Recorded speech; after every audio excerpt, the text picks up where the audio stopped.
are in a lot of trouble. Schools and fire departments and all manner of social services are operating on smaller and smaller budgets as the unemployment rate goes up, and the media has you all distracted. They're placating you with insignificant debates about tax policies and the scandals involving personal lives of politicians, and they're distracting you from the important things. Things like big corporations are funding both sides of every major election, not just, you know, contributing to political campaigns, but they're funding both sides. When George W. Bush ran against John Kerry, they both received campaign contributions from Citigroup and JP Morgan and Goldman Sachs. And when Barack Obama ran against John McCain, the same three companies, among a couple others, funded both sides. So why would you give away money to two politicians that are going to compete against each other unless you want to get your way, regardless of who wins? And that's what's happening. They're getting their way. That's why after the 2008 mortgage crisis, no one was prosecuted. In the late 80s, there was a thing called the savings and loan crisis, and thousands of CEOs and executives were prosecuted and went to jail over it.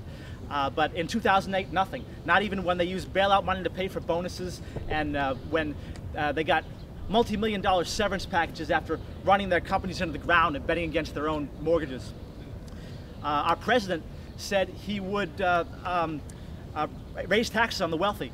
He said he would get our troops out of Iraq when he was running. He didn't do either of those things, and it won't matter if you vote him out of office in 2012, because whoever runs against him will serve the same financial powers that he serves. Okay, so most of you have seen automated kiosks that replace cashiers and replace token booth clerks. You feed your money in and you scan your item and just walk out.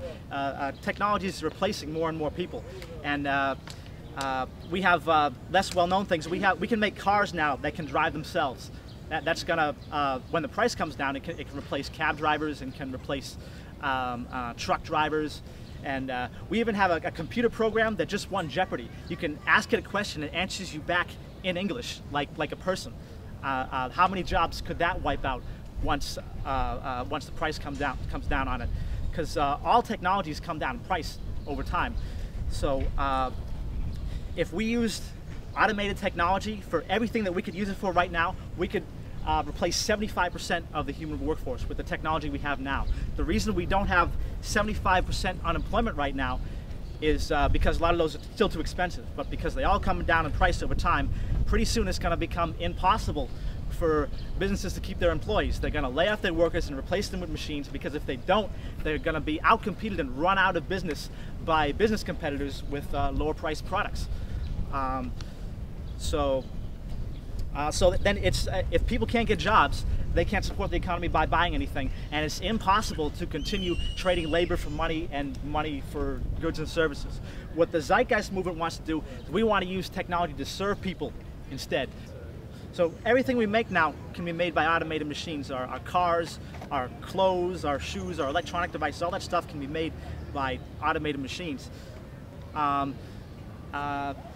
If most of you work 40 hours a week and 75% of that gets automated, that's just 10 hours a week left of work to do. That's less than 1.5 hours of work to do every day.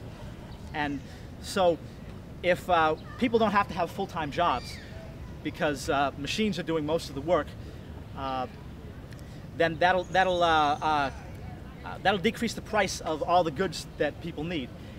And since machines produce things quicker and easier and more efficiently than people can, that'll increase the availability of all the goods and services that people need.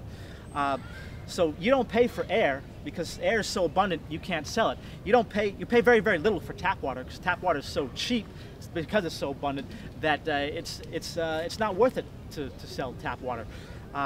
So if we don't need to have full-time jobs and we don't need to sell things, there's no need for money at all anymore.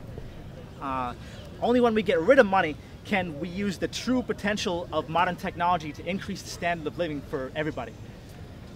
So we're one of the fastest growing activist organizations in the world. We have 550,000 members in the world, and we have 94,000 in the United States. We have chapters in all 50 states. We have chapters in 200 countries, and we've only been around for 3 years. We're growing faster than, it took other activist organizations much longer than 3 years to gain numbers like we have. But we still need more people. We need millions of people to get behind this, because the people who are in power now are addicted to their power, and they're addicted to gaining more and more. They own thousands of times more money than they'll ever need for themselves. They're just addicted to it, and they control the government. They lobby to the government. You know, they control. You know, through the government, they control our police forces and military. But if enough people realize the true potential of what we can do with modern technology, they're not going to listen to those filthy rich people anymore. They're not going to listen to their governments anymore, and there'll be nothing to stop the people from mobilizing to do what's best for the people. So we're here giving away free pamphlets and DVDs for anyone interested in the Zeitgeist movement. We don't need your money, we need your awareness and your participation.